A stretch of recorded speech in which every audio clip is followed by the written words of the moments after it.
Yes, Lord. 2 Corinthians chapter 3, beginning with the 16th verse. And we're going to read down to verse 2 of chapter 4 together. Beginning with the 16th verse of chapter 3, reading into the second verse of chapter 4. Looks like we all have it. Just a minute. If you don't have it, say, hold on.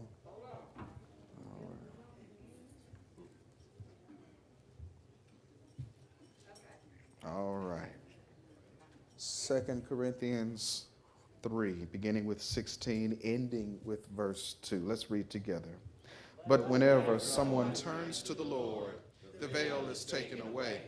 For the Lord is the Spirit, and wherever the Spirit of the Lord is, there is freedom. So all of us who have had that veil removed can see and reflect the glory of the Lord.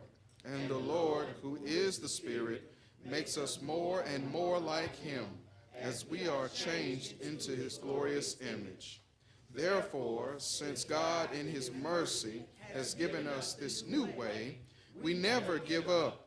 We reject all shameful deeds and underhanded methods. We don't try to trick anyone or distort the word of God. We tell the truth before God, and all who are honest know this. Amen. Amen. What a wonderful word for today, considering how the world is. And I'd like to use for a subject today, when we're on the ropes. Say that, when we're on the ropes. When we're on the ropes. Thank you so much, ushers. Let me ask what could be conceived as a dumb question, but humor me today. Have you ever been on the ropes? Obviously not but a few people. But for the rest of us who've been on the ropes, have you had your integrity questioned, your authority, your dedication called into question? Unless you live in a remote place, backwoods section of the world where there's no interaction with anybody else, with no one else to answer to, that would be a resounding yes from all of us. It's not a good feeling when your abilities and your truthfulness is challenged. Using the political buzzword of today, when your transparency is called into question. As kingdom partners and disciples of Christ, we are constantly in defense mode and under assault by the enemy, by people and the jelly folk of the world. Jelly folk. The evil that seems to wrap itself in human flesh constantly attacks us, chides us, make fun of us, and make snide remarks. And much of this slides right off of our backs because we saved, set apart, sanctified, and we're a bit more spiritually mature than we once were.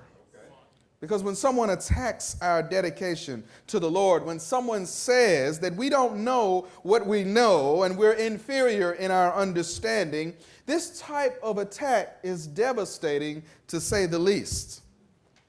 But then when the enemy attacks us by those who we feed with a long-handled spoon, some of y'all know what I'm talking about, we're not so disturbed by those folks when they act brand new because we expect it because of their nature. But when the people that we love, the people whom we have relationships with, the people whom we're connected to in the faith, when these folks that are called according to the purpose of edifying the church alongside us, when these folk attack our integrity, it cuts, and it cuts deep. No matter how saved you are, you want to take a piece off the top of their head and some off the sides if you have time. You've heard me say over and over again that there's no hurt like a church hurt. And in this pericope, Paul is lamenting because he has experienced a church hurt. The very people that Paul stayed with, the very people that Paul brought to the faith, The very people that 18 months prior Paul broke bread with and sat in communion with. Now, these very people are turning the tables and accusing him of being less than honest. And it comes not at the hands of the members of that particular congregation, but it becomes because of some hucksters, we'll call them. It's a nice way of saying folk on the outside of the church are feeding them nonsense. These hucksters are preachers who came to Corinth with musty credentials, preaching a faith that Paul did not preach.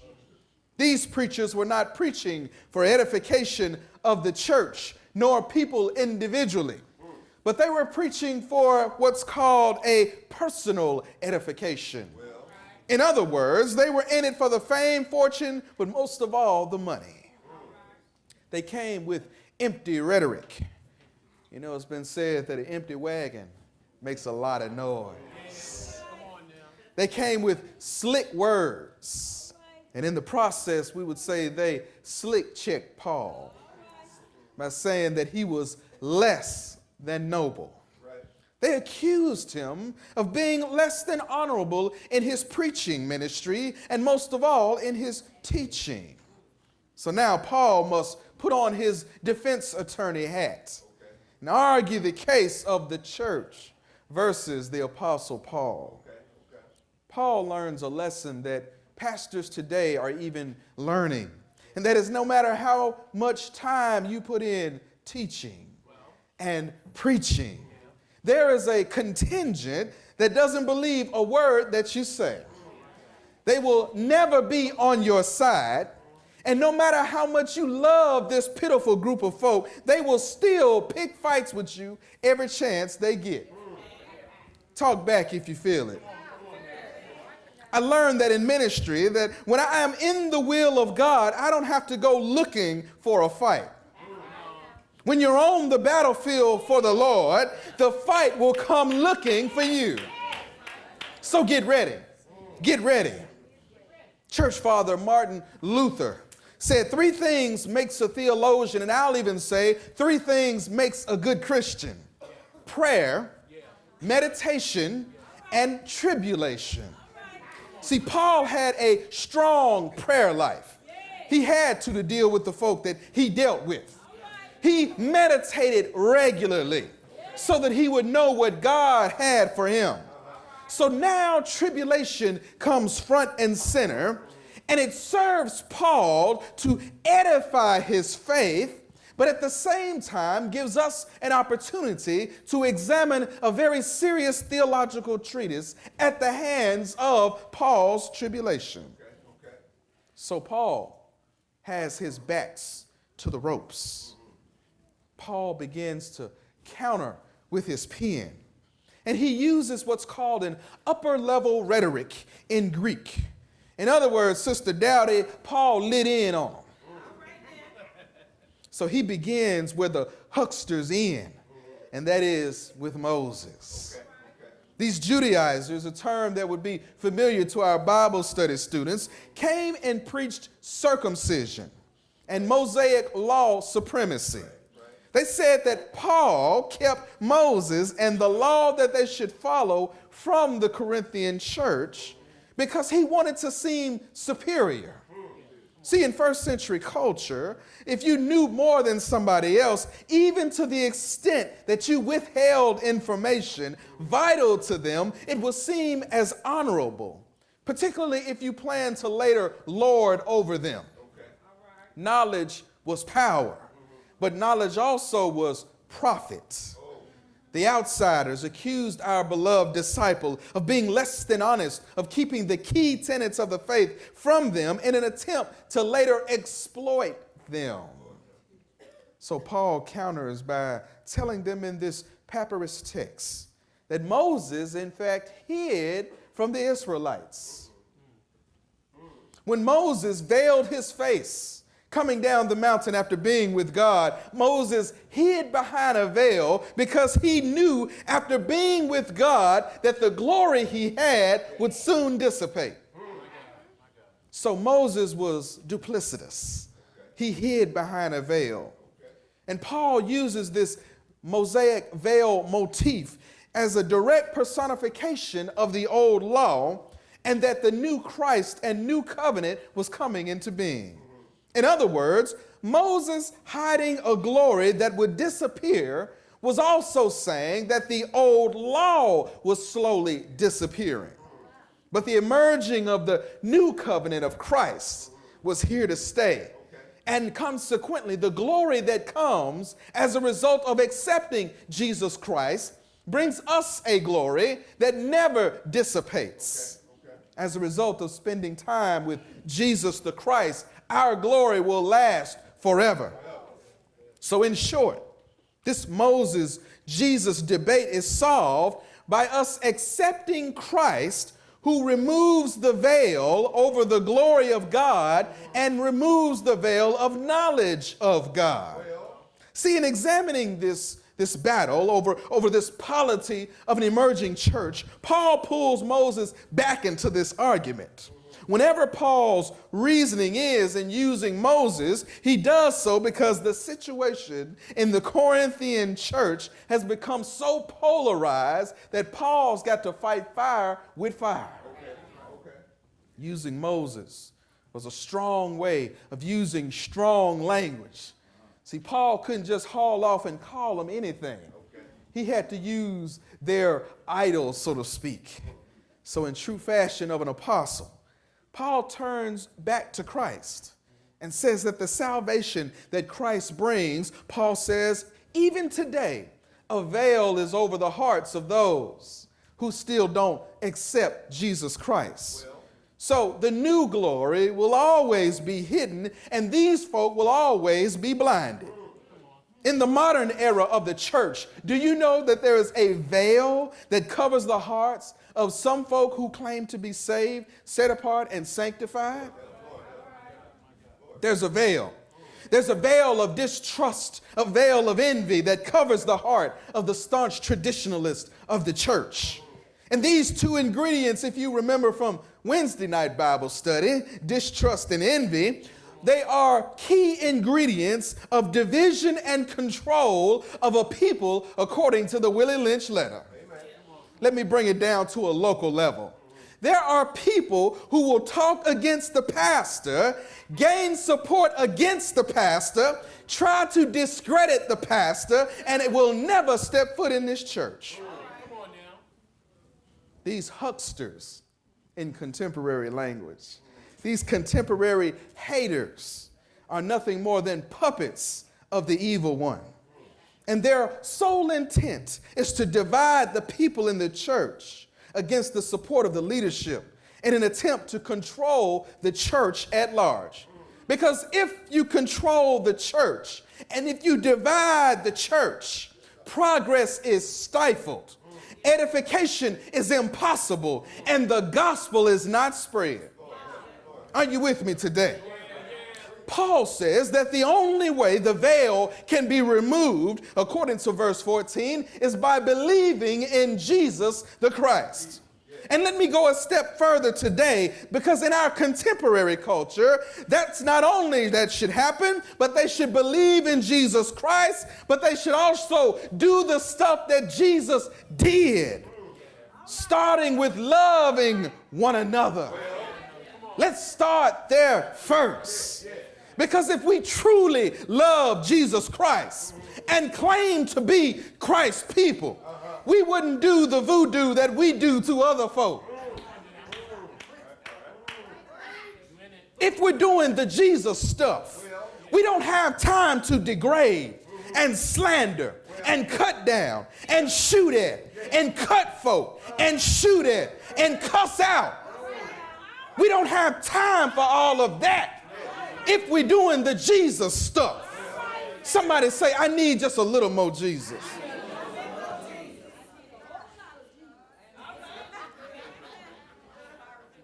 Paul's refutation of this less than transparent ministry that he is accused of, in that 17th verse, we see that living in Christ, who is a spirit, brings a benefit And that benefit is freedom. Where the Spirit of the Lord is, there is liberty, according to the King James Version. This freedom means that we're able to grasp with both hands what God is doing through Jesus Christ. Freedom means that we've been delivered from death and the freedom to enjoy life fully alive. Freedom means that we don't need to hide, lie, cheat, or be deceitful. Freedom means that in the church, where there's a collection of both saints and ain'ts, the Spirit of the Lord is able to move the whole church to new levels and bring about the redemptive work of the salvation of the masses.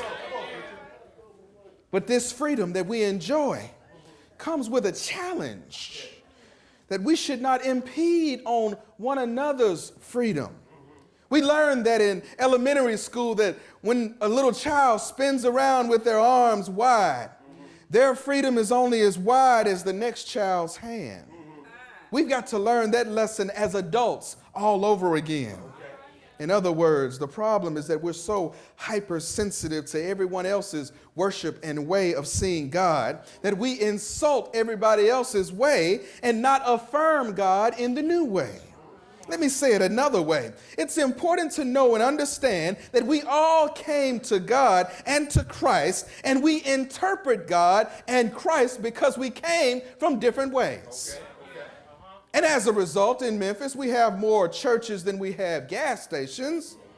But that's because there's so many different expressions of people's faith. Please understand, every church is not for everybody. And that's okay. There are no perfect churches, but there is a perfect church for everyone. Just because your theology does not match up with my theology, it doesn't mean that we can't walk down the road together and be truthful in love with one another. It just means that we're looking at the diamond of God from two different angles and seeing two different colors. And I'm so glad because God is big enough to where everybody can have their own view and all of us be right. Our apostle, the apostle is on the ropes because of his theological perspective and his ecclesiastical dogma. But he's attacked because he is confessing Christ as his Lord and his banner. See, this entire third letter from Paul to the Corinthian church is an attempt to justify his apostleship. Now, I know some of y'all are looking and saying, well, but we in 2 Corinthians. Well, really, I said third letter because this is actually Paul's third letter. The first letter came up missing. So all we have is basically two and a piece of a third letter from Paul. But Paul is defending his credibility in this third letter. He's defending his apostleship. He's defending it against some fly-by-night preachers with some questionable credentials from some unknown church, which raises a concern with the church of today that Paul worked and built for and nearly died for. In first century church world, religious leaders had to have a backing of some kind. When you went into a new community, you had to have a letter of recommendation from your church. We used to do that in the Baptist church when you go from one church to another. That's why we say you got to come by letter. Christian experience. Supposed to have a letter when you leave. I'm just saying. I'm just talking about what I'm talking about. But Paul didn't have such letters from the Jerusalem inner circle because they really didn't endorse him. Peter and James, they really didn't like Paul. But since he was going to the Gentiles, they said, well, let him go. He'll be all right. But neither did these hucksters from this other church have credentials. They didn't have papers. They dogs didn't have license either. I said that wrong, didn't I? But because they came with all of these flashy words, Corinth listened and was spooked because their delivery was so smooth. Paul didn't come like that. In fact, in 1 Corinthians, Paul said, I didn't come to you with eloquence or wisdom, but I came with humility. Paul learns another lesson, that with humility, folk tend to take advantage of you. They see your humility as a weakness. But because we've got the veil removed, we've become more and more like the glorious image that Jesus Christ presented to us. Let me round this out by saying Paul is concluding the verses of this pericope, making this statement. He says that he participates in the ministry of Jesus Christ because of mercy. Mercy. In other words, Paul preaches. And by chronological connection, we preach. Pastors around the country preach. Not because the money is good. Not because we've been to cemetery. Not because we are known all through the community. Not because we're born under power and privilege, but most of all, pedigree. In other words, because my daddy and granddaddy were preachers. We don't preach because of that. We do it because God had mercy on us. And out of mercy, God said, I'm not going to let you do what you want to do. I'm not going to give you what you deserve, but I'm going to give it to you because I think you can do it. And like Paul, we don't engage in trickery, coonery, buffoonery, underhanded schemes, or anything else unethical, because we preach truth. We study long. We suffer at the hands of folk who fake salvation because they still on the word of milk and have not progressed past infamil. Ain't that right, Anaya? We stay above board in all of our dealings because to do otherwise would bring harm, shadow, and shame to the Christ that we preach. Let me say that the divine Son of God is who we preach. We don't preach ourselves. We preach Christ and Him crucified and Him resurrected. Paul preached truth. I preach truth. Paul says anybody who is honest would understand that and would know that he's honest. Paul is on the ropes, but he's fighting back because he's in a fight for his life. Paul is swinging and connecting because he is honorable and he is most of all transparent. Just because Paul didn't preach like they wanted and how they wanted and what they wanted, the hucksters threw rocks at him and hid their hands. Watch your back, Shiloh, because if they haven't already, folk are going to start coming for you with rocks in their hands. But I want you to remember one thing. When the rocks start flying, God favors you. While you're working in the ministry, praying for those enemies, helping your kindred, Satan is sending people, some of them close to you, to attack you. But because God favors you, because you believe and have faith in Jesus the Christ, God favors you. You know, Satan has already come to attack me. He's already come and attacked the ministry that we've set up and blessed here at Shiloh. My integrity has been called into question more times than I can count. But what kept me standing day by day is the fact that I've got this image of Christ in me. And because of that, God has favored me. So get ready. Because if they can't get the head, they're coming after the body. Get ready. Satan has his sights fixed on you, who will support what God is doing in this church through us, because God favors you. Hezekiah Walker said, they whispered, conspired, told their lies, but God favors me. My character, my integrity, my faith in God, but God favors me. But listen to this, we will not fall. We won't bend. We won't be compromised because God favors me. I speak life. I speak prosperity. I speak health because God has favored me. Tell your soul, God favors me.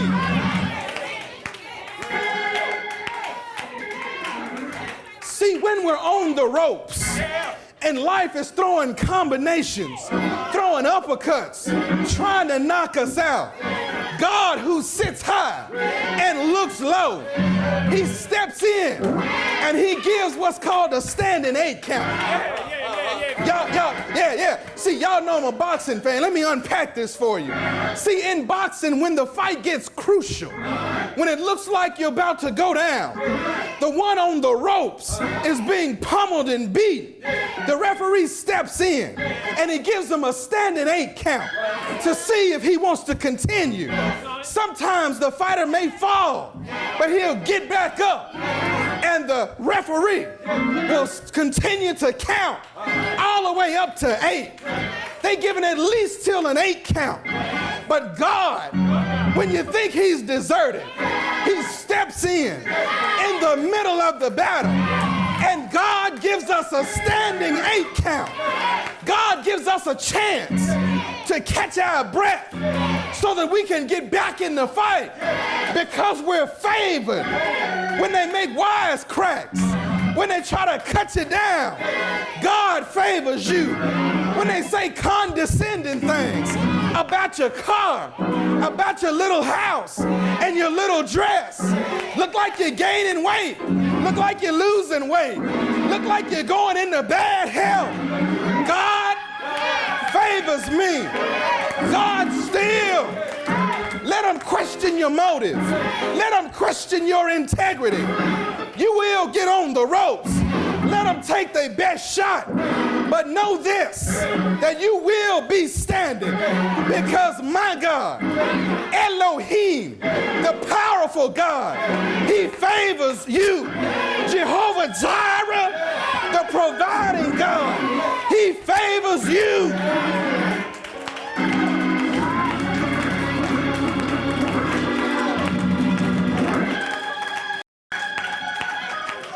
You know, it's okay. It's okay. It's okay to be called into question. It's okay to be shot at, because in spite of all that you have done in your past, God still favors you. Let me put it another way. When you look back at all the dirt you done, when you look back at all of the folk you done crossed, and you turn around and you see God is still favoring you. You still able to get up in the morning. You still able to eat what you want to eat. You still able to go to the doctor and get work. You still able, in spite of you, you still able, that God favors you. God sustained Paul. God sustained Peter. God sustained Moses, and God will sustain you. Don't worry about it. I know we on the ropes. I know we taking fire, but God, my God, has favored all of us. Doors of the church are open.